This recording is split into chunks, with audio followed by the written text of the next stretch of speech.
A Lucy Green vai desconstruir isso.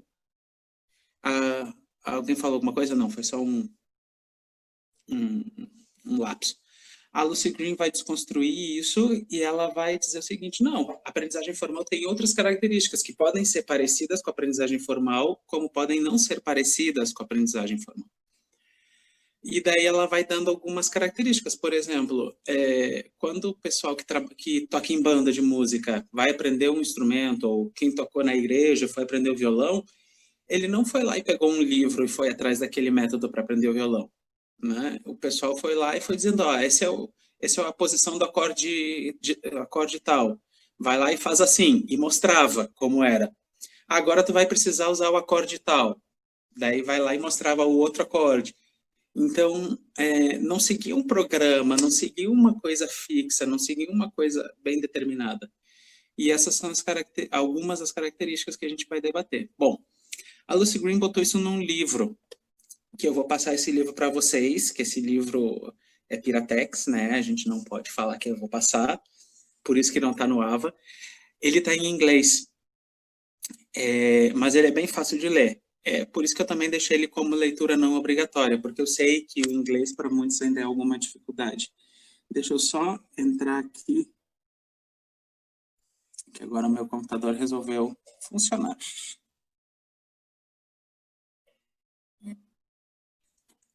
E, bom, daí a gente vai seguindo esse caminho para entender esse lugar da aprendizagem informal, para depois entender esses aspectos da aprendizagem formal, e depois, no final, eu vou querer que vocês façam um ensaio de como essa coisa da aprendizagem informal pode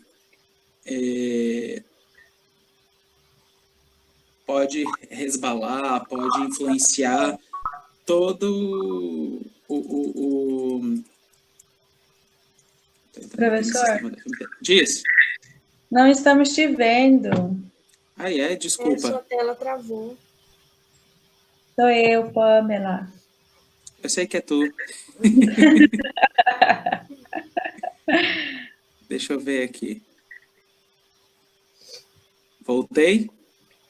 Voltou. Pronto. Eu já estou entrando também diretamente no computador agora. Eu vou sair daqui para entrar no computador, tá, gente? Dá um minutinho, eu já volto. Tá bom.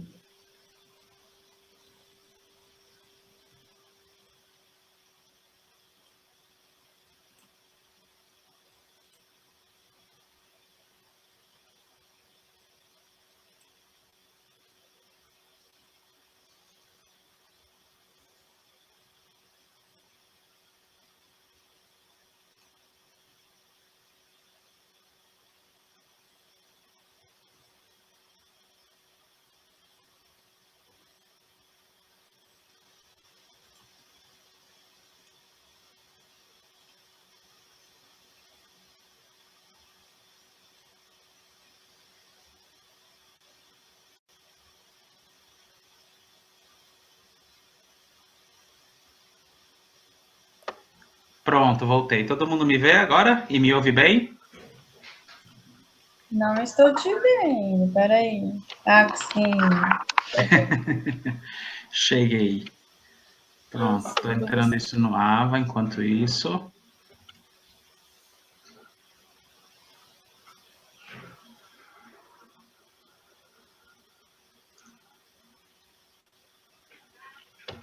Depois, mais tarde, eu vou pedir para todo mundo abrir as câmeras, que parece para mim que tá a única câmera que eu vejo é a do Maicon, só para eu ver algumas caras que eu não vejo há muito tempo e conhecer outras que eu não conheço. A minha não quer abrir, professor, já tentei. Mas aí o senhor avisa em 5 minutinhos antes da gente, né, tirar a coberta. Para maquiar, claro. Pra pentear o cabelo. Tem certeza que é uma boa ideia? Gente, eu não julgo. Se vocês estão debaixo da coberta, eu realmente não julgo. Eu vou arrumar meu cabelo aqui, né? A minha câmera não abre, então... Já começa a pentear. Olha as desculpas alheias. A minha câmera nunca abriu. Já liguei a minha. Eu já falei pra Pamela, tô adorando esse cabelão de quarentena dela. Tá muito bonito.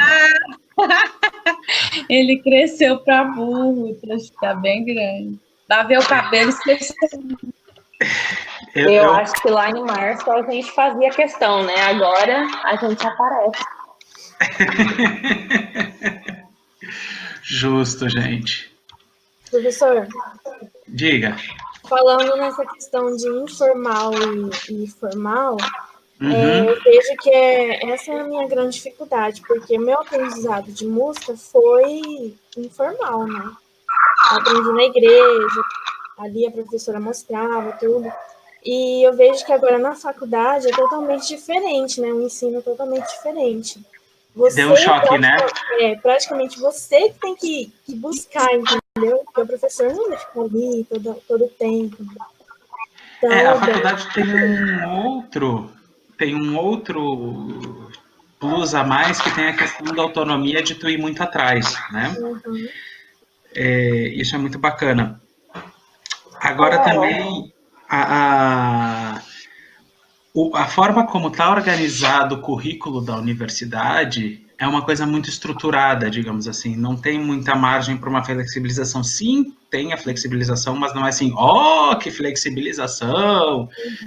Tu tem que cursar as disciplinas de percepção, tu tem que cursar as disciplinas de instrumento, tu tem que cursar as disciplinas de harmonia, tu tem que cursar as disciplinas de educação, tu tem que fazer estágio, né? Então não tem essa flexibilidade como numa aprendizagem formal, onde tu vai aprendendo o que tu quer. A gente não pode confundir a aprendizagem formal com a autonomia. As duas vão precisar, tudo vai pedir autonomia do estudante. Mas a aprendizagem formal é onde a gente não tem esses mecanismos de controle externo. Alguém ia comentar alguma outra coisa? Léo, Nathalie. Eu acho, não sei exatamente a circunstância da Evelyn, mas a gente vem da mesma denominação e, assim, tem uma estrutura mínima de métodos mesmo, de órgão, né? Nós somos organistas. E eu queria entender se isso se encaixa em um estudo formal ou informal, né? Porque, assim, nós temos métodos bem definidos, por mais que seja um nicho muito específico, né? Uhum. Mas a gente tem ali aqueles métodos de iniciação, tanto para quem está ali naquela fase mais infantil, quanto para quem já está, tipo, um pouquinho mais avançado no órgão, mas, apesar disso, é bem nichado por conta da denominação. Só que por ter métodos, né, por exemplo, a gente tem a Ana Madalena Bá, umas coisinhas assim. Eu queria entender se isso se encaixa no formal ou informal. Tá, então vamos lá. Eu vi que alguém está gravando. Quem é que está gravando? Sou eu, professor. Tem algum problema? Não tem. Eu ia te pedir, já que tu já está gravando, que eu não consigo gravar de novo. Depois tu me manda o arquivo? Sim. Uhum. Tá bom, obrigado. Que daí eu já coloco no YouTube e já fica para todos nós. Depois, qualquer coisa eu te ensino como mandar arquivo grande pelo WeTransfer. Tá bom. Bom, vamos lá. Existem várias divisões entre formal, não formal e informal. Tá? Cada autor vai dizer de alguma maneira.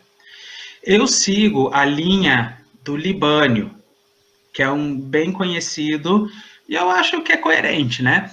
Tem gente que também fala educação institucionalizada e não institucionalizada, né? Que geralmente a institucionalizada é a formal e a não formal, e a não institucionalizada é a informal. Mas como é que a gente tem? A gente tem, isso até no videozinho lá que está lá no início da formal, a gente tem, vocês conseguem ver aqui? Se eu botar aqui? Sim. Ok. A gente tem a formal. E na formal, o que a gente tem? A gente tem um currículo e a gente tem uma certificação. Tá? Uhum. Então, a gente está numa universidade, né? Então, a gente está perfazendo um currículo. E esse currículo vai nos levar a uma certificação que nos dá um diploma, que nos dá o direito de exercer aquela coisa, né? Daí a gente tem a não formal, que ela vai ter um currículo, um método, mas ela não vai ter a certificação. Ele é mais uma capacitação, né? Exatamente. Eu botei aqui como se fosse um sinalzinho de proibido, tá? Por exemplo, o Instituto Ciranda, né? Vocês já devem ter ouvido falar, quem nunca conheceu, quem nunca esteve lá dentro. O Instituto Ciranda tem uma proposta, e dentro dessa proposta, ainda que com as autonomias que os professores têm, tem uma certa regularidade, tem um currículo ali, né? Muitas vezes implícito, mas tem. Só que o Ciranda, ele não certifica, tu não precisa do final concluir o Ciranda para poder exercer a profissão de músico. E isso seria uma categoria não formal. E a gente chega no informal, que não existe currículo pronto e não existe certificação. Ou seja, tu aprende conforme tu está querendo aprender, e aquilo ali não te leva a um diploma, não te leva a uma coisa que te habilite para fazer algo, né? Vamos pegar outro exemplo. Tem gente que faz curso de fisioterapia, faz graduação em fisioterapia, que tem um currículo e tem uma certificação, e depois tu tem que entrar no Conselho Regional de Fisioterapia para fazer isso. Daí, é uma formação formal, né? Daí, tu tem gente que faz um curso de massoterapia, que não é massagem, massoterapia é outra coisa. Daí, o cara faz um curso, entende, tem conhecimentos muito parecidos, inclusive, com o pessoal da fisioterapia nesse aspecto, mas eles não precisam da certificação, eles não precisam daquela habilitação. E tem gente que faz massagem, né? Ou a gente tem o psicólogo e tem o coach. Também, né? Hoje em dia a moda é coach, então vamos usar o coach aí também. É mais ou menos essa distinção que a gente tem. E cada um tem processos muito específicos, né? Geralmente, quando a gente está num contexto formal, existe uma ordem de dificuldade para aquilo acontecer. Vai do mais fácil ao mais difícil. No informal, muitas vezes, a coisa não é assim. A coisa é pelo que precisa acontecer naquele momento, né? E daí vai gerando as dificuldades relativas e vai solucionando aquelas dificuldades. Certo? Alguma pergunta a mais sobre isso? Algum comentário? Me interrompam. Mas então, só para eu entender melhor, essa educação aí que a Nathalie falou em relação à igreja, né? O ensino lá na igreja. Então, ela seria não formal, né? Se vocês têm uma certa estruturação, então ela seria não formal. Tem um currículo, mas não tem uma certificação. Ela nos habilita para algo específico, né? Porque nós temos tamanhos de orquestra, né? Seria em circunstâncias específicas, cultos específicos, enfim. Mas como eu disse, né? É um nicho próprio e você não tem uma certificação ao fim. Você é habilitado a participar. Não, e também não quer dizer que aquilo que tu aprendeu lá tu não possa usar em outros lugares. Na realidade, tu usa. Exatamente. A gente, por exemplo, está aqui por isso. Tem um pedacinho mais, né? Muito bem. Gente, eu vou compartilhar aqui minha tela. Alguém perguntou alguma coisa? Pena que coach nem a gente. A Thalita, tu é má. Por isso que eu gosto de ti. Porque a gente é mal junto. Vou compartilhar. Não é isso que eu quero compartilhar. Quero compartilhar outra coisa. Aqui. Pronto. Tá todo mundo conseguindo ver a telinha lá do Ava? Sim. Sim. Perfeito. Então, vamos retomar aqui nessa parte inicial. Tá todas as informações básicas, né? Se vocês não leram ainda o plano de ensino e guia de estudos, leiam. Muito importante isso que a Nathalie perguntou. As datas que estão no plano de ensino, não se guiem muito por elas, não, porque é mais pro forma, né? Se guiem pelas datas de orientação que estão aqui em cada semana, ok? Avaliação. que a gente tem? A gente tem 4 coisinhas para fazer na avaliação, né? A participação, aqui nesses nossos fóruns virtuais síncronos e assíncronos, a entrega de 3 resenhas, cada resenha daí vale 10% da nota, o cumprimento das tarefas de cada unidade, que tem algumas unidades que não tem tarefa, só participação em fórum, tem outras que tem tarefa, e a entrega do trabalho final, né, em 2 etapas. Tá? Eu vou só botar aqui. Pronto. Só botei o microfone da Evelyn em mudo, porque estava um pouquinho de ruído. Qualquer coisa, tu pode desmutar, tá, Evelyn? Essa primeira semana, quem ainda não se apresentou, se apresente. E daí, a partir da unidade 1, o que a gente quer? Eu sempre coloco aqui o que devo fazer e coloco o passo a passo. Tá? Se ficar alguma dúvida, não hesitem em perguntar, seja no WhatsApp, seja aqui no nosso fórum de dúvidas, ok? Importante, como eu falei para vocês no vídeo, eu estava pensando a dificuldade de conexão de alguns, né? Eu previ poucos momentos síncronos, nós todo mundo junto ao mesmo tempo. Eu previ mais momentos assíncronos, que a nossa discussão seja gerada lá dentro. Eu prefiro esse formato porque daí cada um pode responder no seu tempo, tem algumas atividades que são síncronas. Professor, tá cortando. Tá cortando o meu som? Sim, tá cortando um pouquinho. Não? Pra mim tá normal. Para mim também. Então pode ser a tua conexão. Deixa eu dar uma dica desse Jitsi. Se vocês passam o dedo ou o cursor do computador em cima da tela de cada um, vocês conseguem ver no cantinho esquerdo uma bolinha colorida. Verde, vermelha, amarela ou cinza. Se tiver verde, é que a conexão tá boa. Se tiver vermelha, é que a conexão tá ruim. Amarelo tá mais ou menos. Cinza tá sem conexão. Então, às vezes pode ser a sua própria conexão. Daí passa o dedo no seu, que daí consegue ver. Eu estou fazendo vários gestos aqui, vocês não estão me vendo. Passa o dedo no seu e daí você vê se é a sua ou a outra pessoa que está com problema de conexão. É por isso que eu gosto dessa Jitsi.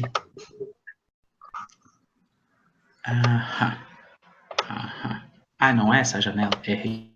Vamos voltar lá para a tela do AFA. Aqui. Pronto. Então, pensei, como eu disse, mais momentos assíncronos para a gente, tá? Toda vez que tiver reunião síncrona, encontro síncrono, como a gente está fazendo aqui, tá lá previsto no AVA e eu também vou lembrar, obviamente, para a gente, certo? Se tiverem alguma dúvida, vão falando.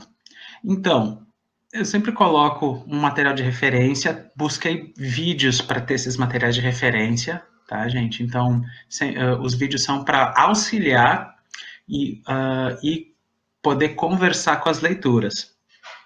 Daí também, ler o texto obrigatório, né? E participar no fórum, e nesse caso aqui da nossa primeira unidade, na videoconferência síncrona, certo? Oficialmente, esse nosso módulo vai até o dia 15/9, porque ele é 2 semanas de aula equivalente, mas oficialmente os professores entram de férias por 2 semanas daqui a 2 semanas. Eu não entendo, a gente podia ter dado as férias antes de começarem as aulas e deram as férias. Enfim, foi obrigatório, mas a questão é que o AVA continua ali. Oficialmente eu vou estar de férias, mas extraoficialmente eu vou estar disponível para responder as dúvidas de vocês, porque para mim não faz sentido isso. A nossa unidade 2, daí a gente falou um pouquinho sobre diferenciar esse formal, não formal e informal. Daí agora a gente vai caracterizar um pouquinho o formal. O não formal eu não vou trabalhar esse semestre. Então eu escolhi 2 grandes modelos de formal que a gente conhece aqui no Brasil, né? Que é o modelo CLASP do Swanvik, que vocês vão também ver como nome Tecla, e o modelo de conservatório, que muitos brasileiros são filhos desse contexto de conservatório. Tá? Então, a gente vai discutir um pouquinho esses modelos de conservatório e o modelo CLASP para a gente poder diferenciar depois melhor o. Então, a unidade 2 é o CLASP, a unidade 3 é o conservatório, e aqui lembrem que tem todas as datas, né, das nossas unidades. E a gente começa a trabalhar os modelos informais. Então, a gente começa com um texto de introdução. São 2 textos aqui. Esse daqui, especialmente, não é tanto pela pesquisa em sociologia musical, mas principalmente por causa dos conceitos que a própria Lucy Green vai trazer, que a gente vai utilizar, certo? E daí a gente entra onde a gente vai querer que vai. A gente vai ficar ali 1 mês e meio falando desse trabalho. A Lucy Green foi orientadora, eu até tenho uma fotinho com ela, depois outro dia eu mando para vocês. Ela é muito querida. Ela foi orientadora de algumas pessoas aqui no Brasil, inclusive a Flávia Narita, né, que é uma professora da Universidade de Brasília. Então a Flávia fez essa entrevista com ela e depois ela lançou, escreveu esse texto Em Busca da Educação Musical Libertadora, né, onde ela vai falar esses conceitos da Lucy Green de maneira muito resumida mesmo. E a gente vai começar a discutir, e a gente vai discutindo eles para poder ampliar eles e também lendo o que a própria Lucy Green escreveu, certo? Aqui também tem as tarefas, tem os fóruns para a gente poder debater, e a nossa última semana vai ser uma semana mais livre, uma semana mais para a gente conversar, mais para ver o que ficou desse semestre, e no mais é isso sobre o panorama do semestre. Alguém tem alguma pergunta sobre esse panorama do semestre? E as resenhas, professor? Você vai falar ainda? Pronto, as resenhas. Eu botei ali um videozinho. Deixa eu botar aqui de novo.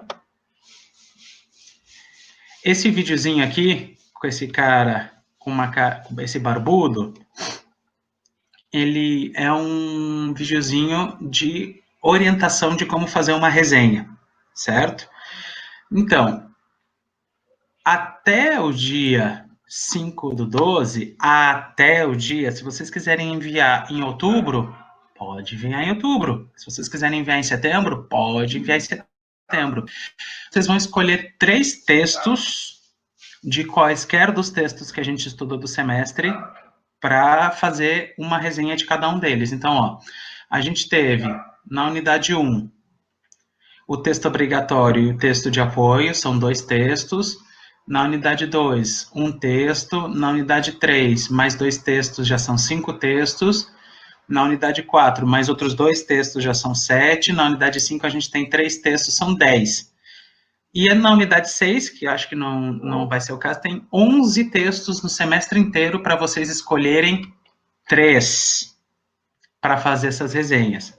O formato da resenha, esse vídeo está explicando muito direitinho, tá? Não é só fazer um resumo, é botar opinião, dialogar com esse texto, de fazer de uma maneira em que não fique só, o autor escreveu isso. Não, o autor escreveu isso pensando nisso, e eu acho que, vendo na minha experiência como estudante, talvez como professora, eu tenha visto isso. Né? E dialogando, é fazer esse diálogo. Professor? Diz. Então, a gente que define qual vai ser o texto que a gente vai escolher para fazer as 3 resenhas, é isso? Isso, Pamela. Vocês escolhem o que vocês quiserem, tá? Lembrem que vocês têm autonomia, e eu tratei de montar esse semestre de maneira bem autônoma, para vocês fazerem o máximo de coisas que vocês desejem. Então, se vocês querem, por exemplo, explorar mais a própria teoria da Lucy Green, então façam as resenhas da Lucy Green. Mas eu gostei da teoria do Swanvik, do CLASP, então eu falo do Swanvik. Mas eu gostei um pouquinho mais sobre as diferenças entre o formal, não formal e informal, então faz a resenha desse texto. Sim. Tá. Para vocês escolherem. Nada. Professor, eu tô Diz. com uma dúvida. Essas resenhas vão ser só dos textos obrigatórios ou também dos textos sugestivos?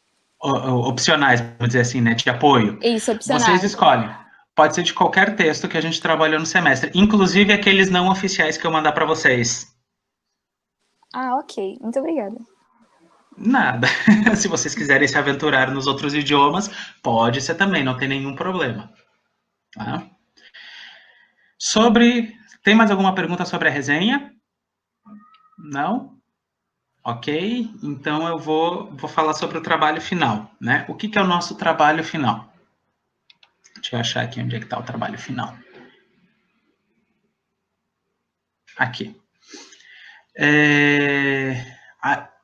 No final do semestre, vocês vão ter que me entregar um ensaio.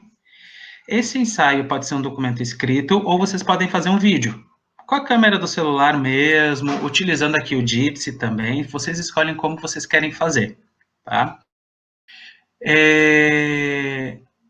O que é um ensaio? Alguns que já estão mais para o final do curso já devem ter visto o que é fazer um artigo, né? Algumas disciplinas já podem ter pedido para fazer um artigo. Um ensaio é antes do artigo, é um texto onde o nome está dizendo, vocês vão ensaiar uma escrita, certo? Vocês vão ensaiar um tema, vocês vão debater esse tema, vocês vão questionar esse tema. Então, por exemplo, a Nathalie no fórum de apresentações falou que queria entender um pouquinho mais de elementos sobre a voz, né? Então, o que eu sugeri para ela? Então, no ensaio, por exemplo, ela pode pegar e articular essas características da aprendizagem informal com o ensino de voz, inclusive com a própria vivência dela do ensino de voz. Né? E ela vai ensaiar sempre lembrando de que é um texto acadêmico, né? Que é um texto onde a pessoa vai seguir as normas da BNT, se não tiver conhecimento das normas da BNT, acho que todo mundo aqui fez ITC, então pelo menos isso tem que ter, senão me pergunta que a gente posta lá um link para ajudar. E vai discorrer, vai discutir, vai detalhar, vai trabalhar, vai debater esse assunto num texto ou num vídeo. Tá? O texto final é de aproximadamente 15 páginas. Por que 15 páginas? É porque é o tempo que a gente precisa para debater. Né? 4 páginas tu não consegue ter um assunto corretamente. Pode ser 12, pode ser 20, por isso que é aproximadamente 15 páginas. E o filme, por experiência eu digo, 15 páginas dá mais ou menos uns 12 minutos. Então eu botei aqui 10 minutos para ser mais. Esse é o trabalho final. A gente vai ter a avaliação parcial, que é lá na semana 8 ou 9, não lembro, que tá aqui, né, na avaliação parcial. Lá no dia 27/10, vocês vão me mandar o primeiro esboço disso. Né? Seja do filme, fazer um roteiro desse filme, entregar aqui que eu vou fazer. Eu vou tratar nos primeiros 2 minutos, eu vou debater, eu vou fazer minha introdução. Nos segundos 2 minutos eu vou problematizar isso. Nos outros minutos eu vou desenvolver o tema. Esse é um esboço do roteiro do filme. Não vai ter que me entregar o filme, é só o esboço do roteiro. Ou também, eu estou fazendo vários gestos e vocês não estão me vendo porque vocês estão vendo o Ava, desculpe, erro meu. Ou o primeiro esboço da parte escrita, né? Que vocês vão entregar 5 páginas nessa parcial, aproximadamente, e 15 páginas na versão final, lá em dezembro. Tá? Por que eu peço isso? Porque eu vou ter tempo, durante o mês de novembro, durante a primeira e a segunda semana de novembro, de ler os trabalhos de vocês e poder dar um feedback para o trabalho final ser melhor. Para ter um trabalho final melhor e não só ser aquela coisa do tá ruim, tá bom, nota 10, nota 5, nota 4. Quem já fez alguma disciplina comigo sabe que eu não trabalho dessa maneira, sabe que eu trabalho sempre tratando de, pouco a pouco, construindo a consciência e a autonomia de vocês. Então, essa é a ideia. Alguma pergunta sobre essa avaliação final e sobre a avaliação parcial? Sim, eu, não eu queria esclarecer o seguinte: você pode fazer em forma de filme ou em forma escrita, ou obrigatoriamente você deve fazer das duas formas. É ou filme ou escrita, Tá, tá? obrigada. Daí, se tu escolher fazer o filme, daí na entrega parcial vai me mandar um roteiro desse filme. Se for fazer de parte escrita, se for fazer de modo escrito, daí na entrega parcial vai me mandar um esboço de até aproximadamente 5 páginas desse ensaio de maneira escrita. Obrigada. Nada. Diz, Evelyn. Eu posso fazer com o tema ensino do órgão? Pode, claro. O tema em si, vocês vão escolher qualquer coisa que vocês consigam articular com algum tópico visto durante o semestre. Vou dar um spoiler, mas vou já dizer, né? Por exemplo, uma das características da aprendizagem informal é a cópia auditiva, né? Em contraposição ao aprendizado formal de música, que é o aprendizado em cima da partitura, né? Então, o que acontece? No ensino formal, a gente vai da partitura para o som, e no ensino informal, a gente vai do eu ouvi, taca ali o ouvidão para a reprodução, certo? Então, tu quer, como é que eu posso colocar essa característica da aprendizagem formal, que é a aprendizagem auditiva, que se chama aural, esse é o nome bonitinho, cópia aural na aprendizagem do órgão. Daí tu vai debater, tu vai refletir sobre isso e botar de uma maneira ou vídeo ou escrita, tá? O tema em si vocês escolhem só sempre que relacionar com alguma coisa do semestre. A improvisação entra também nesse meio aí que você falou do aural aí que você falou? Ou não? Entra. Né? Tudo que é música entra. Uhum. Tudo que é música entra. O desafio mesmo, por isso que é o trabalho final, é fazer essa articulação na escrita, né? Obviamente que eu sei, vocês não vão escrever um artigo que uma pessoa que tenha doutorado vai escrever, vocês vão escrever um ensaio para começar a desenvolver, quem ainda não começou isso, a desenvolver essa parte da escrita ou, no caso, da parte da argumentação do vídeo, né? Por isso que é uma coisa argumentativa. Ponto. É quase como se fosse querendo convencer a pessoa daquele teu ponto. Professor, Seria, eu entendo que seria como se fosse um teste para um possível tema de TCC, e aí a gente vai ver se vai meio que valer a pena falar sobre isso utilizando a estratégia. E aí esse primeiro esboço é para a gente meio que validar se estamos no caminho certo. Basicamente isso. É uma excelente maneira de ver. Uma excelente maneira de botar uma meta lá na frente e ir trabalhando para essa meta. E pela resposta do fórum, para mim, especificamente, é a linha de trabalho que eu particularmente quero seguir, né? Então, eu vou construindo desde agora já essa pesquisa, essa mentalidade, né? Vou construindo esse argumento desde agora. Eu acho que não podia ter resumido de forma melhor. Eu acho que se cada um fizesse na linha que gosta, né, principalmente, acho que já vai facilitar. A Evelyn, eu vejo que ela fala bastante do órgão, eu, por mais que tenha formação no órgão, eu já sou mais do canto, e eu vou nessa linha aí, porque é para onde eu vou levar meu TCC depois. Vou aproveitar muito do que eu vou pesquisar agora. Aproveita. Obrigado por resumir de uma maneira tão boa. É isso que a Nathalie disse, né? Já vão mais ou menos encaminhando, desde agora do início, as leituras de vocês, né? Não para o TCC especificamente, mas para as atividades do semestre, isso depois pode virar o TCC de vocês, né? Vocês podem aproveitar isso. Mais alguma pergunta sobre o trabalho final?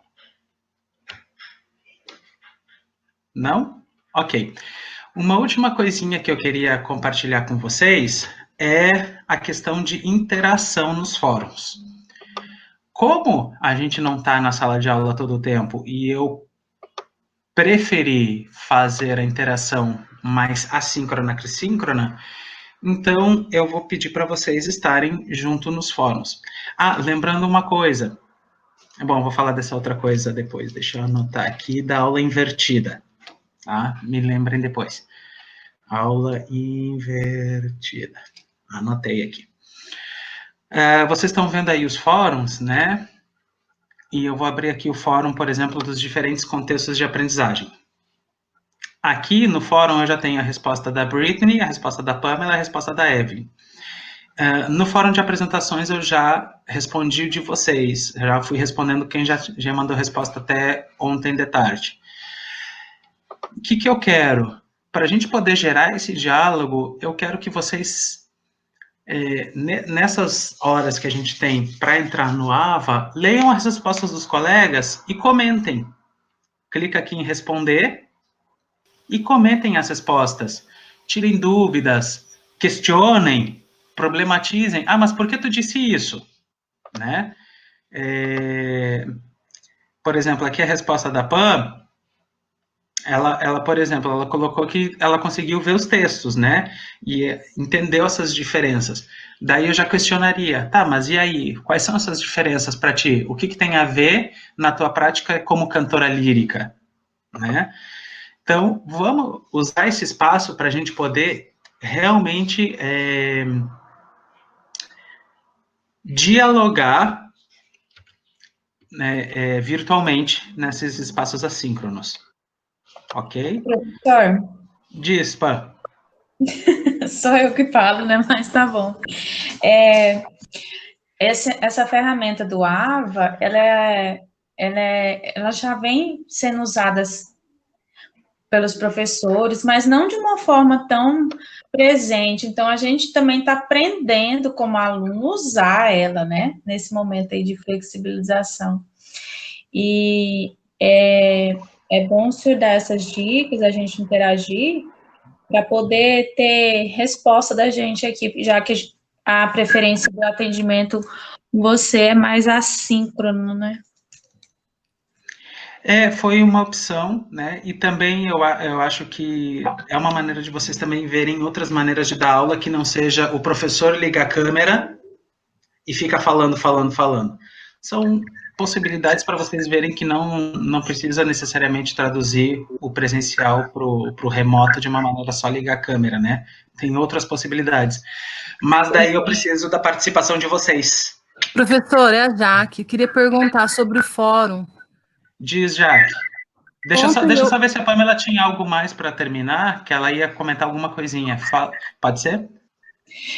Não, mas não é do AVA, não, era do tema mesmo, que eu ia falar da educação formal, não formal e informal. Tá, guarda ela aí, deixa eu falar com a Jaque e eu já volto para ti. Sim. Tá. Tô adorando ver a Jaque de coberta ali.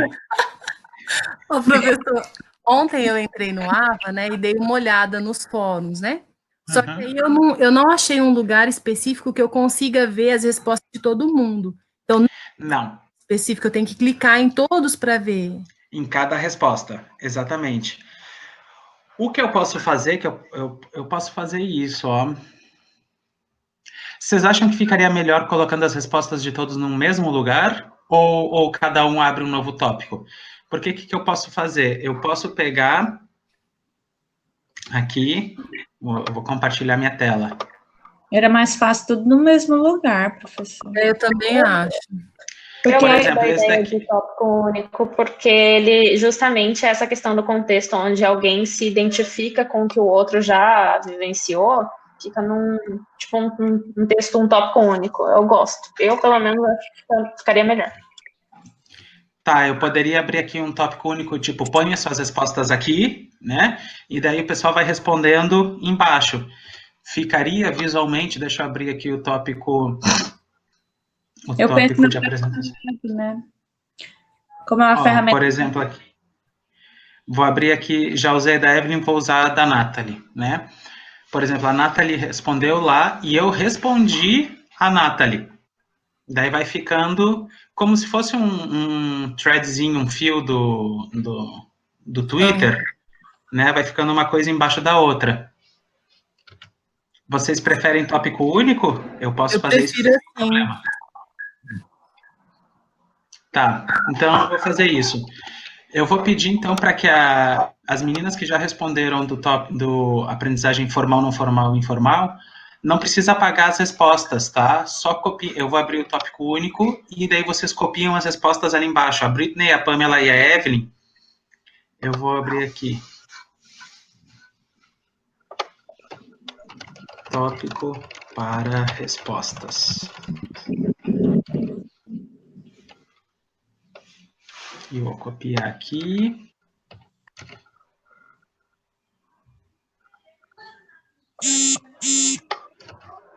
Tchum, tchum.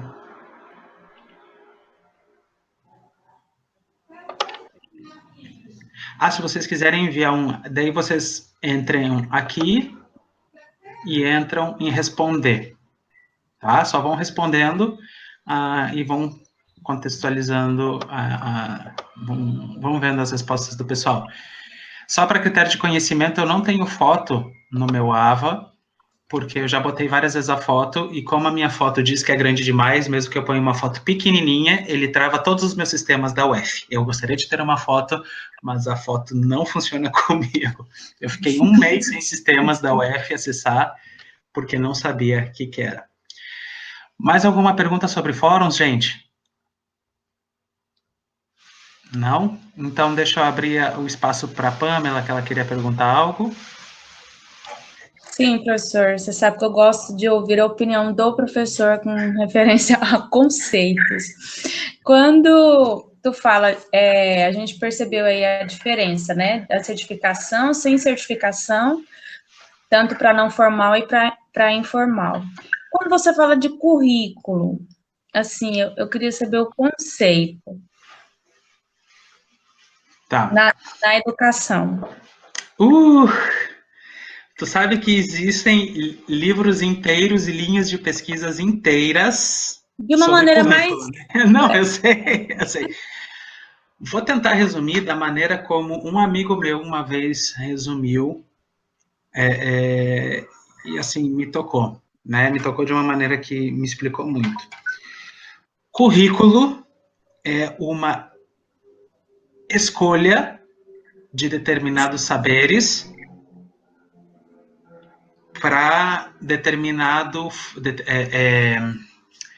para um determinado, puxa, me fugiu a palavra, objetivo de aprendizagem. Então, por exemplo, vou repetir. Currículo é eleição de determinados saberes para chegar a um determinado objetivo educacional e de aprendizado, certo? Uhum. Tu tem o teu objetivo, vou usar o teu caso, te tornar uma cantora, não sei se lírica, porque tem muita gente que entra na faculdade de canto sem saber as diferenças das linhas de canto, mas a linha que a gente tem na UF é o canto lírico, né? Sim. Mas teu objetivo era ser cantora. Então, tu tem toda uma escolha de etapas e de passos e de saberes para te auxiliar nesse caminho. Por exemplo, além da parte óbvia de canto mesmo, né? Tu tem as aulas de música que vão te dar um suporte para tu entender melhor aquela linguagem musical. Sim. Mas tu também tem aula de fisiologia da voz. Sim. Mas tu também tem aula de idiomas, porque tu precisa pelo menos entender aquilo que tu tá cantando para tu poder botar na tua interpretação, né? Uma pessoa que está fazendo provavelmente clarinete não precisa dessas aulas de idiomas para entender o texto cantado. Né? Então, quando eu falo de currículo, não necessariamente a gente fala de disciplinas, mas a gente fala de saberes, porque os saberes, por exemplo, tu pode fazer disciplina de alemão e disciplina de francês, mas daí tu está fazendo lá a extensão em inglês porque tu quer te aprimorar mais no inglês que nos outros idiomas. Isso vai servir para tua atuação como cantora, né? E tu não fez como disciplina, tu fez isso porque tu quis. Isso é um currículo também. Sim, é por que eu levantei isso. O exemplo que a Evelyn falou, que a Nathalie falou, também tem essa vivência, né, de igreja. E eu queria saber, porque, assim, às vezes a gente tem o conceito que foi passado para a gente, e aí eu chego na faculdade e vi que é um negócio totalmente diferente, né? você entra em sala de aula e o que acontece? Vou abrir a câmera aqui, se você quiser me ver. O que acontece? Você entra em sala de aula, aí você fica meio brisando, porque nesses 20 anos que eu estudei, o que aconteceu? Antes de eu entrar na faculdade de música, a prioridade de todos os meus professores de escola que eu passei, né, foi me ensinar mais na prática, como seria, como que eu executo, se eu vou tocar teclado, como que eu executo, como que eu acorde, como que... Não tem muita estruturação, não tem muita conceito, teorização e tal, e aí, às vezes você está fazendo um negócio e você nem sabe o que é, mas você está fazendo, né? No canto, a mesma coisa. Então, assim, quando chegou as disciplinas de harmonia, contraponto, percepção, 1, 2, 3, aí o negócio foi... E você fica sem entender algumas coisas, porque é como se dentro de sala de aula todo mundo já tivesse que ter essa teoria com muita propriedade. E aí quem não tem que correr atrás sozinho, sei lá, achar o seu meio para você poder conseguir acompanhar. E eu tive dificuldade nisso, né, no começo. E aí, quando na sua aula de percepção, eu externei isso, que eu vejo, assim, o aluno que não vem de conservatório, o aluno que não vem de um Instituto Ciranda na vida... Eu sou cuiabana, gente, e eu não sabia que em Cuiabá tinha conservatório, eu não sabia do Instituto Ciranda. Então, assim, são coisas que não são apresentadas muito para a gente, mas quem está ali no meio que sabe, quem não está fica sem saber, e aí você tem que correr atrás por conta própria. Então, esse tipo de reflexão é muito bacana para a gente discutir, tanto aqui como nos fóruns também, tá? Esse tipo de discussão que eu quero que a gente tenha, muito. Vamos lá. Se alguém quiser dar pitaco, pode dar pitaco, tá? Porque não sou só eu aqui. Mas vamos lá. Quando a gente for falar lá do modelo CLASP, do modelo do conservatório, a gente vai ter um pouquinho mais consciente isso. E existe eu vou chamar de pensamento perverso, por assim dizer, que vai legitimar uma visão de música, né? Que vai legitimar uma única visão de música, como se a única visão da música feita no conservatório, feita através da música do período de prática comum, ou da música erudita, seja a única música possível, a única maneira de se fazer música.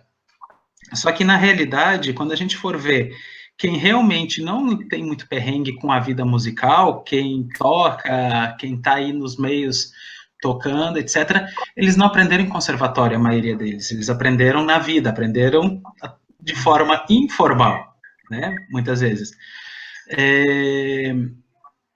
E a gente entra em outras coisas. Eu quero recuperar isso que tu falou do currículo, eu quero recuperar isso que tu falou das habilidades, por exemplo, assim se monta um acorde, né? Quando a gente for ver o modelo do Swanvik, vocês vão ver aquela letrinha S do CLASP, que significa habilidade técnica, vem do inglês skill, S-K-I-L-L. Essa habilidade técnica é, por exemplo, no teclado, como eu coloco a mão ali no acorde, né? Só que isso daí é necessário para fazer música. Sem isso a gente não faz música, mas o saber como fazer esse acorde não é fazer música, né? A gente não pode fazer música sem saber isso, mas a gente também não pode dizer que só saber fazer isso é saber fazer música, né? Tu pega o pessoal que toca nos rasqueados, que toca os sertanejos, que tocam... Eles não ficam só na habilidade. Eles fazem outras coisas, eles dançam junto, eles têm todo outros aspectos que talvez, conceitualmente, no que a gente está entendendo como música dentro da universidade seja limitado, mas eles incorporam muitas outras coisas. Tu vai ver alguém tocando piano, geralmente é muito muito parado. Ou a clássica do cantor com a mãozinha assim, cantando para ter o apoio, né? Cantando de pé. Que não... Daí tu vai ver os caras lá do sertanejo, todos se esganiçando com aquelas veias enormes aqui, e a gente sabe que eles estão cantando e vão detonar a voz deles, né? Sim. Mas eles estão lá ganhando dinheiro, e a gente está brigando por outras coisas. Eles estão errados? Não. A gente está errado? Não. São várias maneiras de entender o fenômeno musical, né? E a gente acaba entrando nesses conflitos. E daí que acontece? A universidade, lembra que o nome universidade, universal, né? Um conhecimento mais universal. Ela vai te exigir muito mais do que o conhecimento técnico-tecnológico. Tá? Em qualquer graduação, existem graduações que são mais propícias a ter um conhecimento técnico, por exemplo, enfermagem tem que ter um conhecimento técnico alto, medicina, engenharias, né? A própria noção de engenharia é um conhecimento técnico muito alto, fisioterapia, veterinária, geralmente as da saúde e as engenharias são áreas de conhecimento técnico muito alto. E já tem áreas que puxam mais para esse lado da reflexão, como somos as artes, as humanas, as letras. Então, a universidade, no curso de música, não busca só dar esse conhecimento técnico, porque eu com certeza acredito que a Ellen também trabalha a tua parte técnica da fisiologia da voz, mas tu também tem a teoria sobre a fisiologia da voz. Sim. Né? A ideia é complementar, às vezes não é tão bem feita, às vezes é otimamente bem feita e às vezes não é tão bem feita. Vou dar um exemplo lá que eu conheço, por exemplo, existem países, como é a Alemanha e como é a França. A França agora está mudando um pouco. Se tu vai para a universidade estudar música, tu vai ser musicólogo ou etnomusicólogo. Se tu não for estudar música na universidade, ou se tu quiser ser um performer da música, tu vai estudar no que na Alemanha se chama de Hochschule, escola alta. É uma coisa que vem depois do ensino médio e antes da universidade, porque para eles a carreira musical é uma coisa técnica. Tu só vai por conhecimento da universidade na música se tu for estudar sobre a música. As Américas, de maneira geral, os países latinos, de maneira geral, Espanha, Portugal, tem uma outra visão, onde a universidade também vai misturar um pouquinho de cada disso, né? E isso nos leva a uma ideia de currículo, voltando à tua pergunta do currículo, que é o seguinte: existe uma autora que ela escreveu muito bem, se chama Shirley Grundy, eu tenho o livro dela em espanhol, se quiser. Ela define que a gente tem 3 tipos de currículos. E esses 3 tipos de currículos têm a ver com questões históricas. O primeiro tipo de currículo é o que ela chama de currículo do produto. Né? O que significa isso? Significa que todo esse currículo, todo esse processo formativo, ele está focado o produto final. Então, por exemplo, não importa se o cara começou no menos 60, ele tem que chegar no 100. Então, o cara começou no menos 60, o cara começou no 0, o cara começou no 30, o cara começou no 90, o importante é todos chegarem no 100. Esse é o produto. É o ponto final. Existem uma outra linha que ela fala, que é a linha aí que vem a partir dos anos 50, 60, que é o currículo por processo. Que, por exemplo, o cara que começou no menos 60, ele foi até os 50, então ele andou 110. E o cara que começou no 90 chegou no 100, ele andou 10. Então, teoricamente, o cara que começou no menos 60 se desenvolveu muito mais que o cara que começou no 90. Porque ele superou muitas coisas. Né?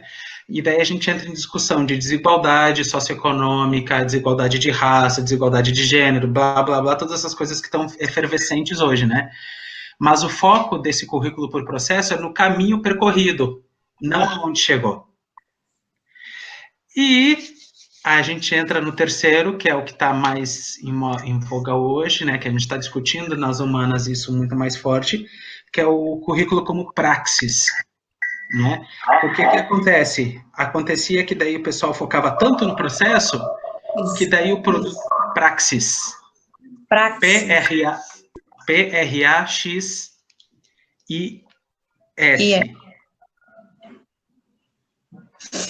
Praxis. Assim. Entendi. E o plural de praxis é praxia. Só para critério de conhecimento, assim, latim, né? Essas coisas. Não é praxis, é praxia. O que acontece? Por um lado, a gente tinha, antes, quando o currículo era produto, só focado no final. E não se preocupava com o meio, com o processo, com o caminho. Por outro lado, quando o currículo estava focado no processo, o produto podia sair uma porcaria, que daí o produto final podia sair uma porcaria. Ah, mas é que foi bonitinho todo o processo. Vamos pensar nisso na música. O cara tá fazendo uma peça lá do Debussy e uma pessoa já tinha tocado Debussy e a outra nunca tinha posto a mão no teclado. Né? Quem já tinha tocado Debussy alguma vez na vida já tem mais chance de tocar um Debussy melhor, né? Então, daí o cara que já tocou Debussy, provavelmente, quando o currículo é por produto, vai ter uma finalização, vai ter um foco, vai ter um conceito final melhor que o cara que nunca tinha tocado no teclado, porque ele ainda está procurando achar o dó no teclado. Né? No cara do processo, quando a gente está no currículo no processo, o cara que já tocou Debussy desenvolveu tão pouco que, ok. E o outro cresceu um monte. Mas o produto daquele que cresceu um monte talvez não seja um Debussy. Talvez seja as notas do Debussy, mas tocado de uma maneira muito torpe. Tocar de uma maneira muito feia. Ou eu tentando cantar a área da Dama da Noite. Não fica legal. Posso até botar toda a roupa da Rainha da Noite lá, ficar belíssimo, mas não vai ficar legal, porque não é para mim. Não é meu foco de aprendizagem, não é minha voz, não é nada. E daí chega num currículo focado na praxis, ou seja, eu consigo ver esse processo que eu estou vivendo e transformo isso aonde eu quero chegar no produto. Talvez o produto não seja o mais perfeito e talvez o caminho não seja o mais longo, mas eu estou consciente daquilo que eu estou fazendo e dando o meu melhor. É uma junção, então, praxis, né? É uma junção, onde eu estou vendo o meu processo, esse processo está... por exemplo, eu vou voltar para a coisa do canto, né? Eu estou vendo que eu estou sem apoio para poder sustentar notas longas. Então, eu me dei conta que eu estou sem apoio. E isso foi no processo, não foi no produto que eu me dei conta, foi no processo.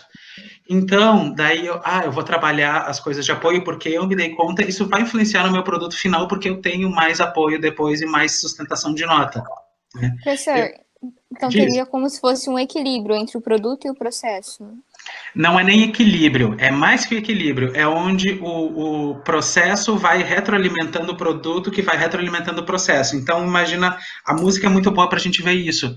A gente cantou uma vez, a gente ouve o que a gente cantou, né? E daí, eu estou precisando mais de vibrato nessa nota. Então, eu estudo o vibrato para botar o vibrato nessa nota depois. Então, já da próxima vez que eu for fazer um vibrato, não vou necessitar estudar tanto esse vibrato, porque eu já estudei antes, já tive um processo, uma caminhada antes.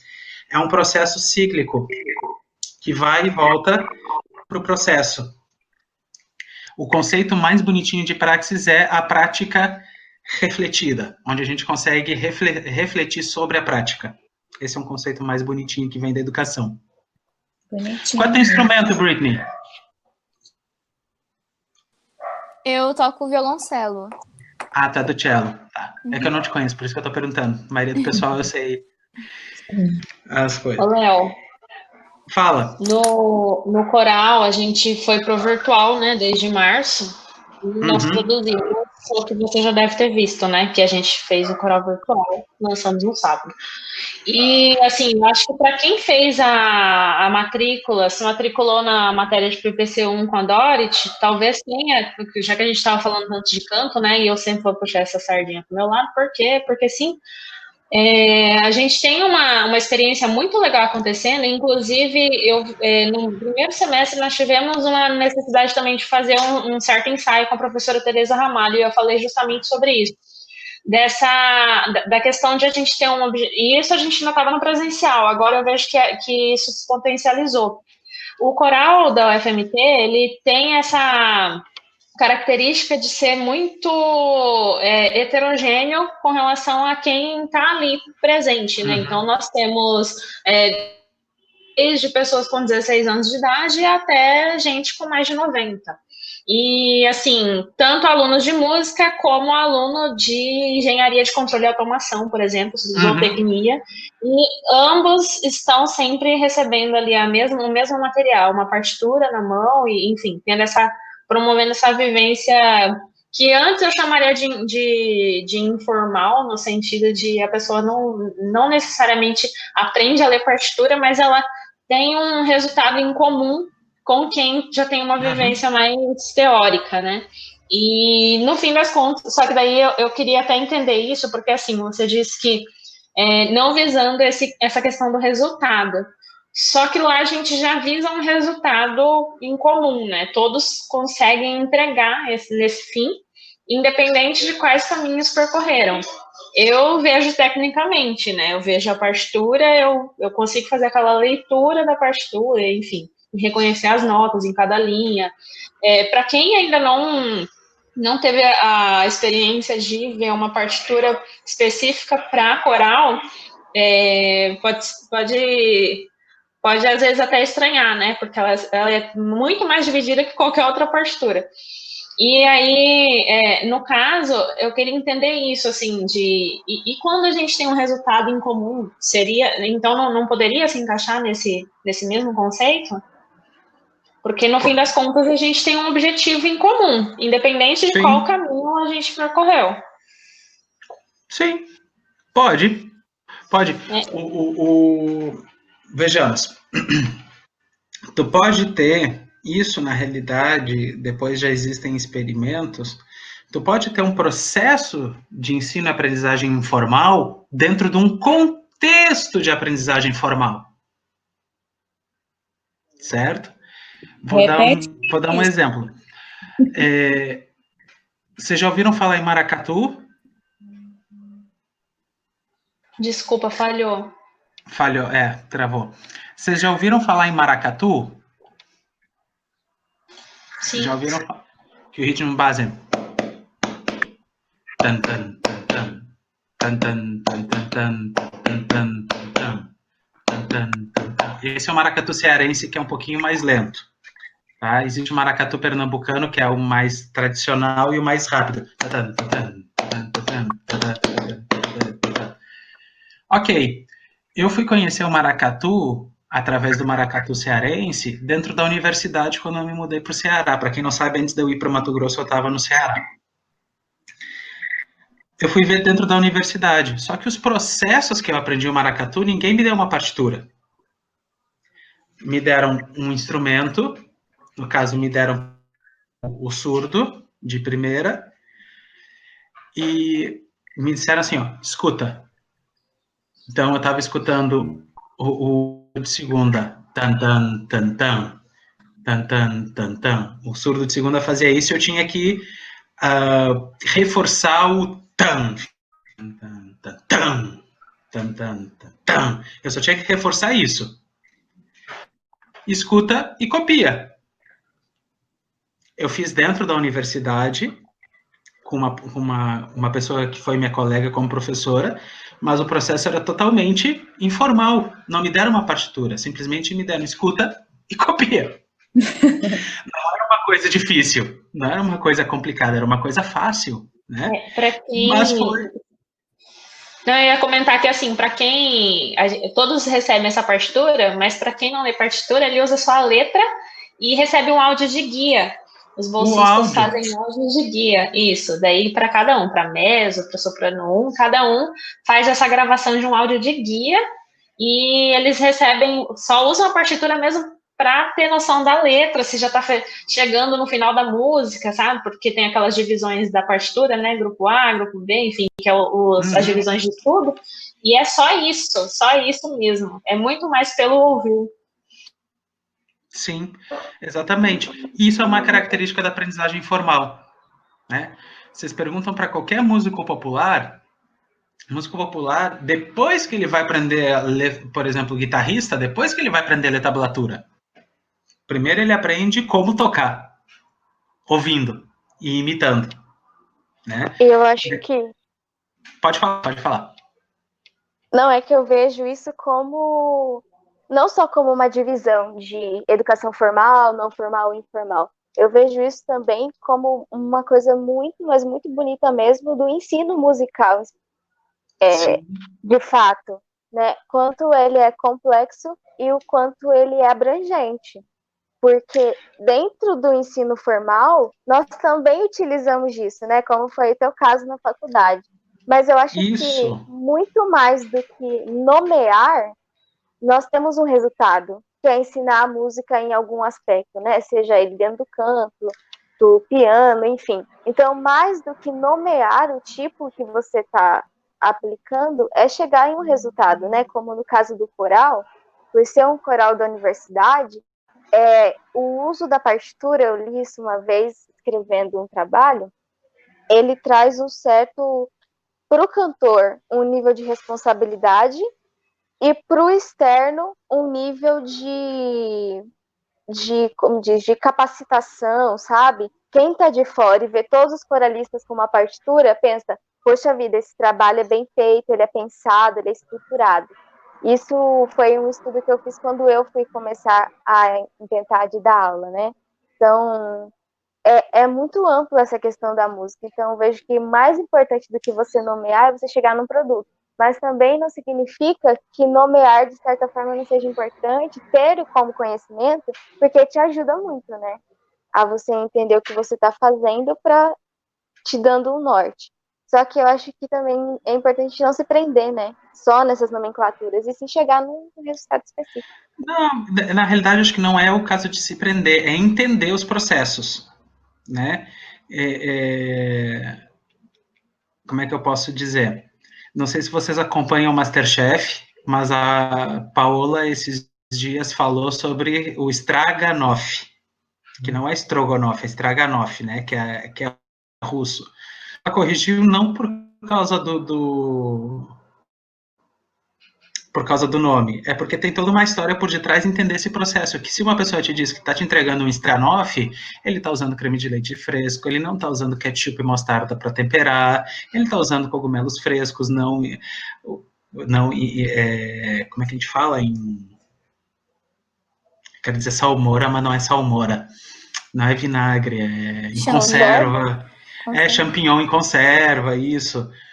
Quer dizer que tem toda uma história por detrás, né? Tem todo um processo por detrás e o que tu faz primeiro? Quando a gente fala estrogonofe, que é o nosso brasileiro maravilhoso, a gente já toca lá cebola, toca carne, toca ketchup, toca mostarda, toca creme de leite, de caixinha mesmo, não toca creme de leite fresco, ou faz um molho ali de amido de milho e leite, qualquer coisa assim.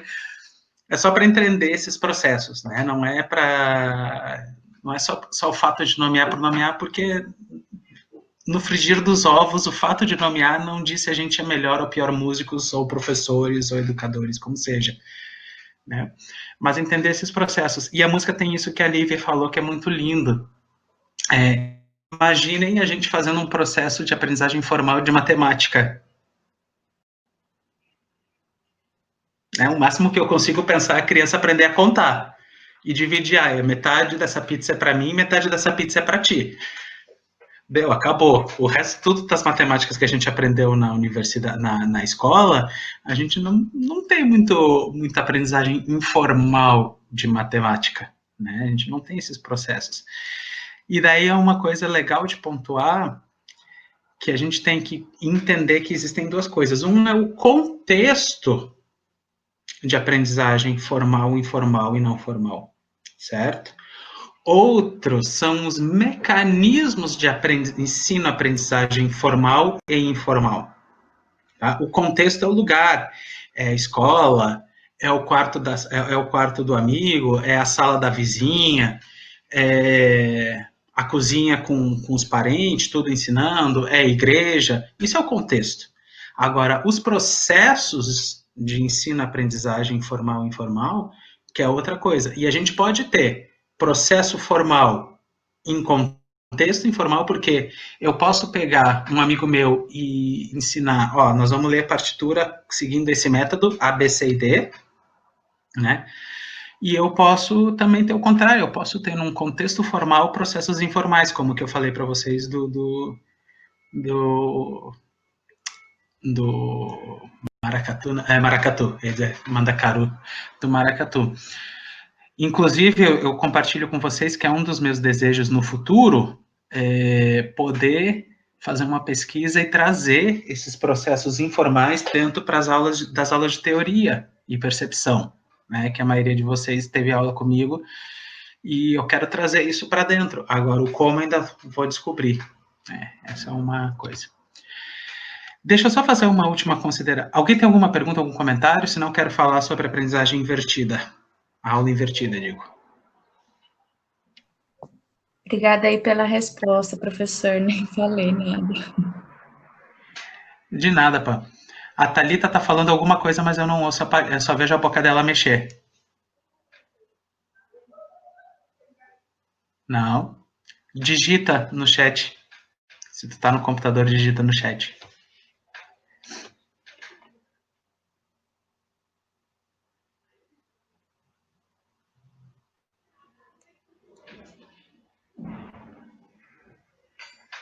E eu tô adorando o cabelo de quarentena da Thalita também. Parece leão. Sou leonino, também adoro. Só que eu cortei os meus.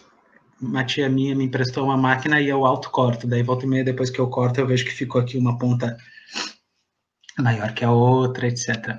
Bom, enquanto a Thalita pergunta... Keila. A aprendizagem formal está mais ligada ao aprendizado dos símbolos?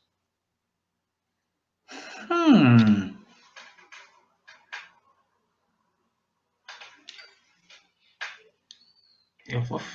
Sim. Gostei da pergunta.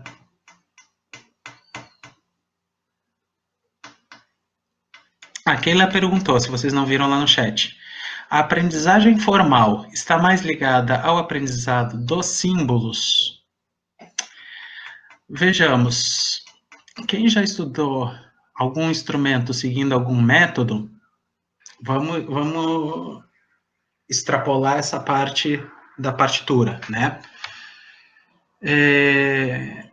Já seguiu um método de aprendizagem que tinha uma certa gradação de dificuldade, ok?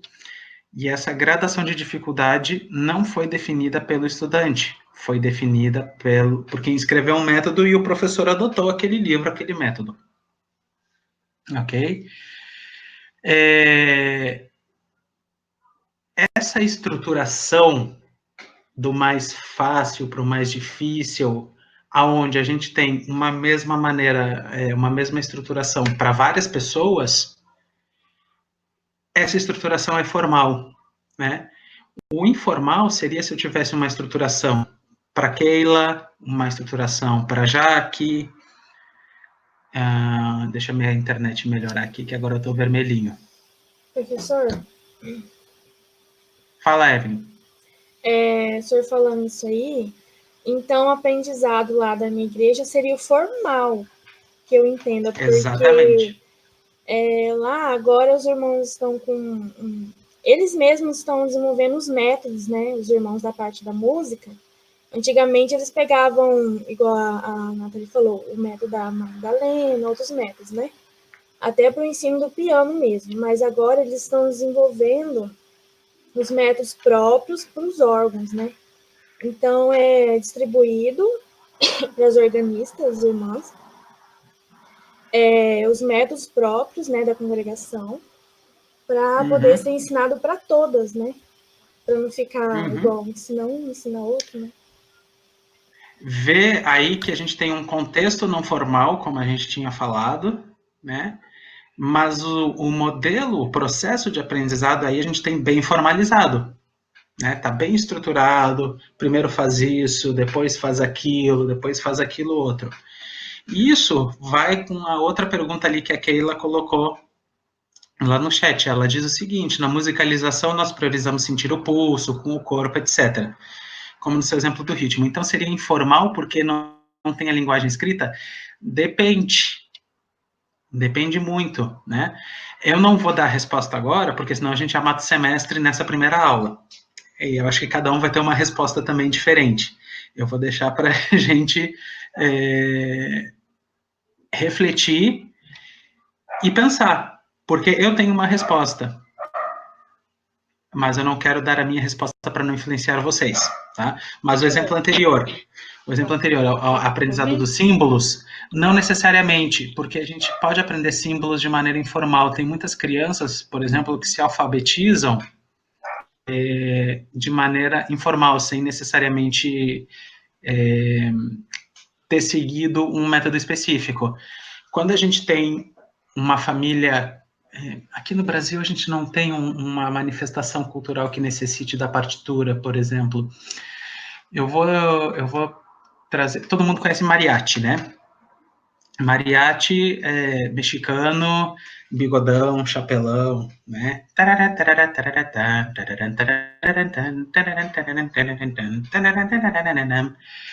Eu tenho um aluno meu de doutorado que ele está pesquisando como é que os filhos dos mariachis se relacionam com os instrumentos musicais. E com base nessa pesquisa dele, o que ele está vendo? Que está existindo processos informais de aprendizagem, mas de conteúdos formais de símbolos. Por quê? Porque, por exemplo, numa das famílias, o mariachi é a mariachi é a mãe, e o instrumento dela é violino. E o violino no mariachi precisa saber ler a partitura, não é que nem o violão que vai tocando lá, ou o baixolão, que é o baixo do mariachi. O violino do mariachi e o trompete do mariachi precisam saber ler a partitura. Então a criança está aprendendo junto de maneira informal, mas está aprendendo símbolos. E a mãe vai dizendo, esse daqui é um dó, e mostra na partitura onde é que é o dó. Isso daí tu vai tocar com esse assim no violino, e vai mostrando.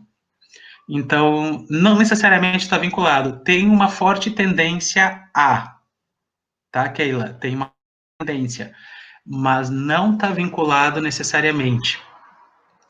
Geralmente a gente vincula essa parte do símbolo com o formal e a parte do corpo, do pulso, com o informal, mas não é necessariamente isso. Vai trabalhar, por exemplo, com o ensino da voz, o ensino do canto, tem métodos de canto, né, que tu não precisa necessariamente ler a partitura, mas tem uma certa sequência didática do difícil ao fácil, que isso também tem a ver com a música formal. Mas não vou falar muito mais disso, não, eu mato o semestre inteiro. Professor, dá para escutar agora? Agora eu te escuto. Nossa senhora, eu tentei entrar por tudo quanto é campo. Você estava falando do maracatu, e acho que até complementa o que a Keila falou da musicalização. Na minha experiência na diretoria da bateria de atlética, né? Eu não entendo muito sobre percussão, mas a gente tinha um pessoal que ensaiava a gente. E como é que você coloca para uma pessoa de um curso que não é da música, e até assim, quem não tem familiaridade com partitura de percussão, como você coloca partituras assim, para a pessoa tocar uma levada de samba, sendo que é muito mais fácil você pegar para ela e falar assim, na caixa você vai fazer assim, taca de cataca. A pessoa entende muito mais rápido. Eu acho que deixa muito mais dinâmico, dependendo do uso daquilo. E assim, por exemplo, eu fui numa bateria lá no Dom Aquino, se não me engano. Os caras tocavam num BPM que, assim, o meu braço ele desconectava do meu corpo. E eles não tinham ensino eles não tinham todo esse conhecimento teórico. Mas eles tocavam muito. Aí uma coisa complementa a outra, mas não necessariamente Sim. precisa, sabe? Dependendo do contexto. Não, é aquela coisa, né? A gente não precisa saber ler para saber falar. A gente fala antes de saber ler, né? E é bom que tu me fale isso, porque eu já sei quem eu vou procurar quando as coisas voltarem ao normal, porque eu tô doido para ir para uma bateria, para uma batucada, ir para tocar mesmo, e eu não sabia onde, Cuiabá. Já sei quem procurar, porque eu adoro isso. É uma parte da música que tu não só ouve, tu sente com o corpo, né? O corpo tá lá, não tem como não sentir, tu sente as vibrações e tudo mais. Gente, deixa eu falar um pouquinho sobre a nossa aula invertida. Se alguém já conhece esse termo, pode me ajudar a complementar com ideias. O que significa aula invertida? Geralmente, como é o processo da aula? O professor expõe, os alunos copiam e depois fazem exercícios, né? A aula invertida começa exatamente pelo tema... e daí, com esse contexto, o aluno já vai ter aprendido aquele tema, ou aquele saber.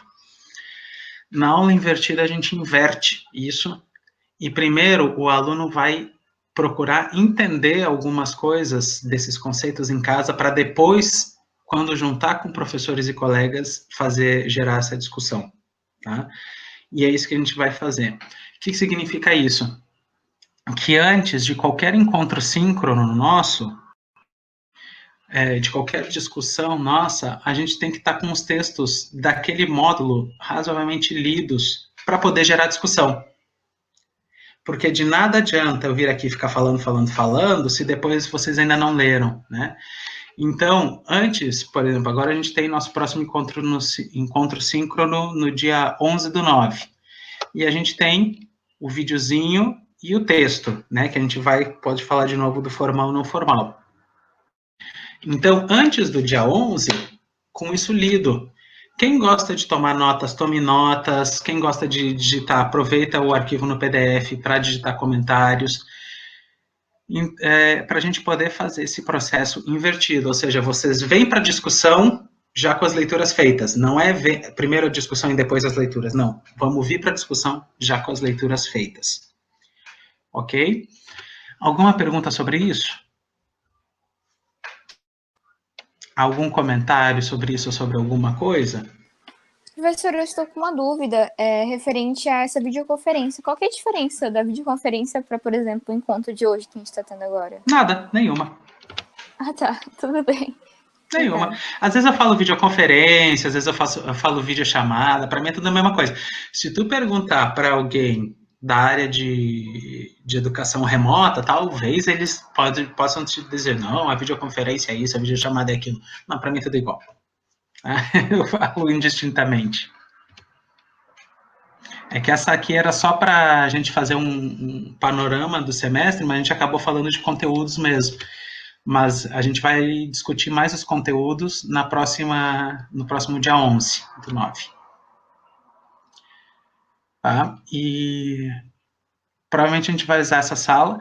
Com vocês, deixa eu perguntar, essa plataforma foi fácil entrar? Foi tranquilo? A internet estava boa? Não caiu para vocês? Para mim caiu algumas vezes e a câmera não consigo ligar. Já tentei aqui, sei, para permitir, mas não vai não. Só o áudio mesmo. Tá, a Thalita teve problema com o áudio dela, mas ela conseguiu resolver. Fui barrada várias vezes, hein, professor? Não gostei muito, não. Porque tu quem é que tá falando que tá sem nome no... O Michael eu vejo, mas quem falou por último, que tá como fellow Jitster? Jitster é o nome da plataforma. Jitsi é a plataforma. Rapaz. Vão se preparando aí para foto, para abrir as câmeras para a gente tirar uma foto, tá? Daqui a pouco a gente abre as câmeras para a gente fazer um print. Olha o gato do Michael. Tá aqui enchendo o saco. Ah, tá, era a Thalita mesmo. Léo, Diz. Esse comentário que a Evelyn fez sobre a igreja estar desenvolvendo um próprio método e tal, é assim, de fato tem um método sendo desenvolvido e que cria uma certa identidade para a instituição, e ok. Agora, o que eu percebo também é que, assim, se tratando da prática do ensino em si, eu diria que até de forma, vou ousar dizer clandestina, a gente coloca um método que o aluno mais se adapta. Então, por exemplo, isso eu vou dizer com a professora que eu tive, eu estudei com uma professora particular também, não necessariamente um conservatório, mas, assim, o que eu percebi é que, por exemplo, alguém que já é adulto e que não teve essa experiência anterior com a musicalização, eu tive uma experiência muito nova já ali, fui me adaptando ao dedilhado ainda com 4, 5 anos de idade. Então, assim, por conta dessas diferenças entre as pessoas, eu brinco que de forma clandestina ela coloca alguns outros métodos dentro desse método já proposto pela instituição.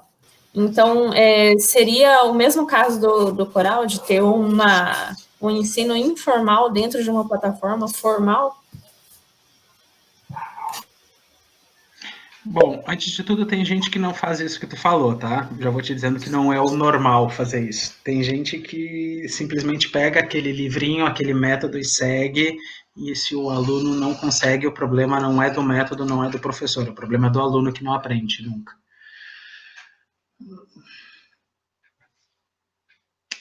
É uma excelente pergunta.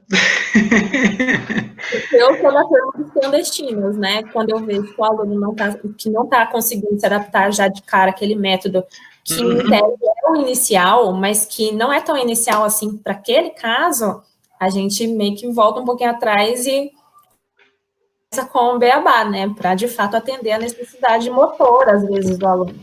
Exatamente. Tem isso também, a escolha do professor, né? Como o professor vê o aluno, né? Exatamente. Essa coisa de professor geralmente acontece bastante, até na onde eu vejo, tipo, na banda onde eu trabalho, eu estudo lá, na banda de fanfarra, acontece assim, o professor, ele dá partitura para quem estuda lira, para quem toca instrumento de lira, marimba, entendeu? Aí, quando ele vai passar, tipo, música... Fui eu mesmo. Eu fui limpar uma coisinha e... eu tinha uma coisinha e eu acabei, sem querer, apertando F5 e fazendo reload da página. Mas eu ouvi os comentários, eu vi o comentário que a Keila colocou aqui do lado. Existe uma parte, como a Nathalie falou, do clandestino, né? Que a gente também chama de autonomia do professor.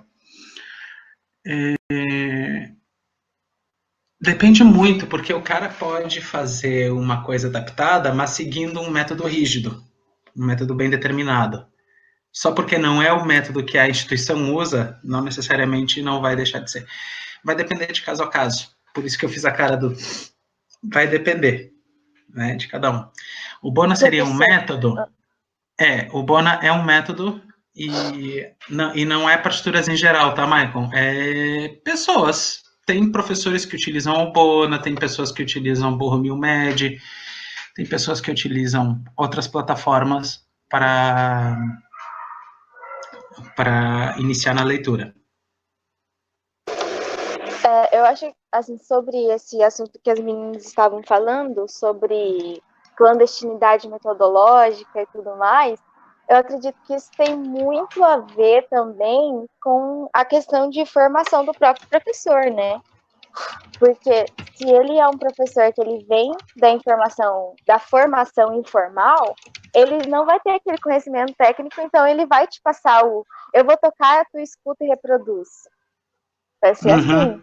Diferente de nós, enquanto educadores musicais, dentro de uma academia. O nosso olhar ele deve ser diferente porque nós temos um vasto conhecimento, né? Vários professores que somam de várias formas dentro da nossa construção. Então, por exemplo, eu estava auxiliando um amigo meu que dá aula de violão em um projeto social. Esse meu amigo aprendeu violão sozinho, então era um ensino completamente informal para crianças.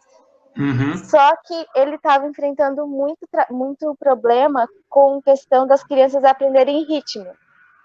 E aí, o que ele fazia? Ele fazia isso, eu vou tocar devagar, você presta atenção e escuta, mas isso não era suficiente. E aí eu ensinei para ele o método do passo. Então, essa questão de conhecimento na hora de passar para o aluno vai muito da formação de cada professor, mais do que necessariamente escolher uma forma, né? Exato. Por isso que é importante ter um repertório amplo, né? Não um repertório só de músicas, mas um repertório didático-pedagógico mais amplo possível. Quando eu estava na fase de graduação, até por um pouco de soberba que eu tinha, não vou fazer o curso do fulano porque eu já sei sobre isso.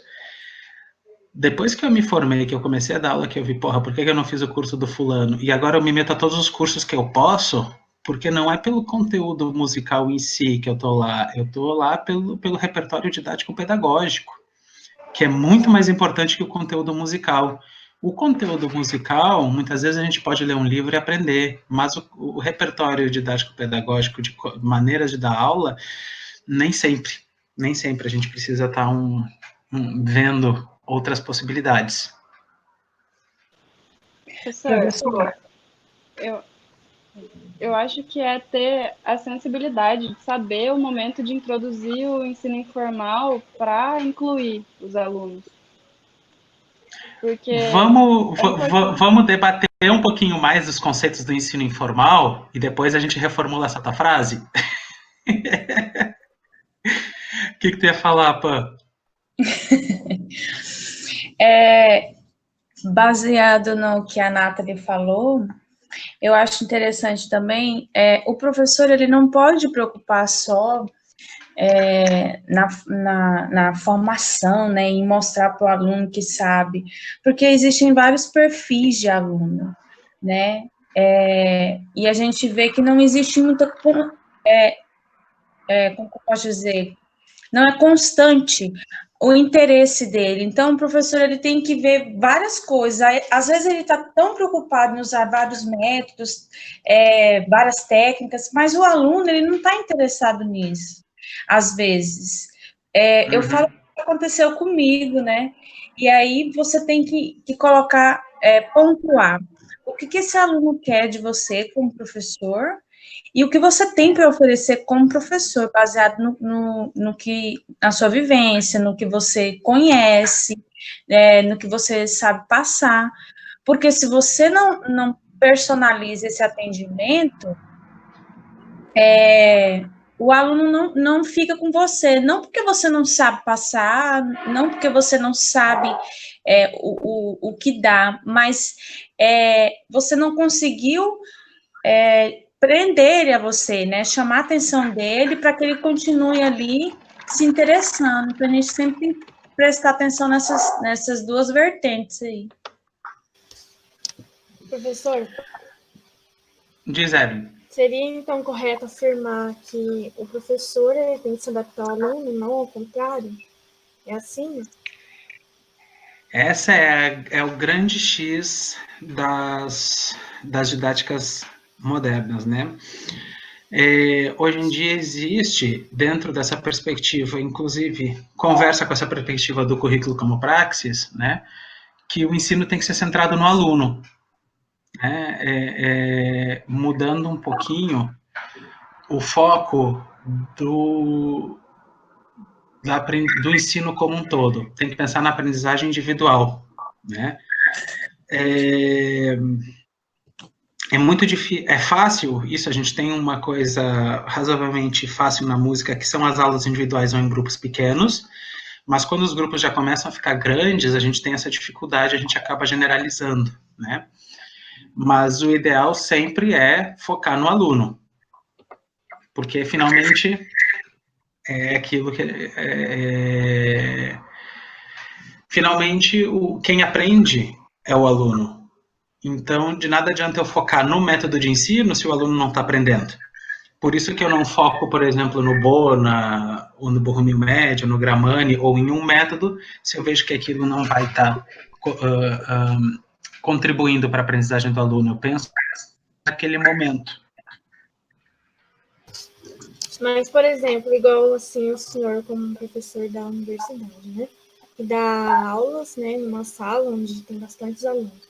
Cada aluno ali vai ter uma dificuldade diferente, né? Então, como assim o senhor vai passar um conhecimento para todo mundo ali no geral? Tá. Isso é o grande dilema da educação, tá?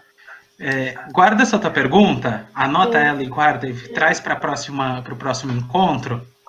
E agora eu quero que todo mundo possa abrir as câmeras para a gente fazer um print, para mandar lá, para a gente ter a Jaque precisa sair. Então abram suas câmeras. Quero ver todo mundo. Os que conseguirem, né?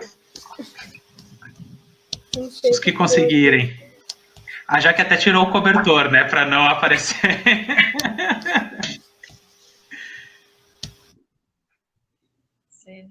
Quem sabe na próxima aula. Vou saber. Mais um pouquinho. Todo mundo põe um sorriso aí na cara. Os que estão com a câmera aberta, tem gente que não está com a câmera aberta, que deve ter ido dormir. A Britney aparece 2 vezes. A Lívia aparece 2 vezes. Eu não tô entendendo, o meu tá saindo. Já saiu pela segunda vez. Eu não sei o que eu tô fazendo aqui. Tu tá no computador ou no celular? No celular. Pois estranho. Eu também, eu tinha saído, daí eu entrei de novo. Pois é. Não, tudo bem. Põe um sorriso que eu vou fazer o print. Peraí, a câmera tá aberta pra vocês? Tá aberta. Ah, tá. Pra mim não tá aparecendo. 3, aberta. 2, 1. Vou botar lá no nosso grupo para todo mundo ver. Que bonitos. Show. Bom, gente, não é porque a Jaque tem que sair, mas eu também tenho que sair, que eu tenho uma outra reunião agora às 3h30. Obrigado por essa semana. A gente fica em contato, em comunicação. Lembrem de fazer as atividades dessa unidade. E dia 11 a gente faz outra dessas aqui. Tá? Uma coisinha que eu esqueci de falar é que aqui nesse DITS a gente tem uma ferramentazinha da mão. Que daí, se vocês clicam, levanta a mão e aparece a mensagem. Fulaninho, gostaria de falar. E daí é fácil quando, em vez de ficar abrindo o microfone. Depois a gente discute lá no grupo se a gente troca de plataforma, etc., ou se a gente fica nessa. Mas essa é uma das poucas que não precisa instalar nada para usar do celular. Por isso que eu gosto, se quiser usar do celular. Meu celular travou quando ligaram a câmera. Quem falou isso foi a Anne, Carol. Não gostei porque não me apareceu aqui. A gente depois tu faz e cola. Vou parar aqui a gravação agora. Deixa eu ver aqui.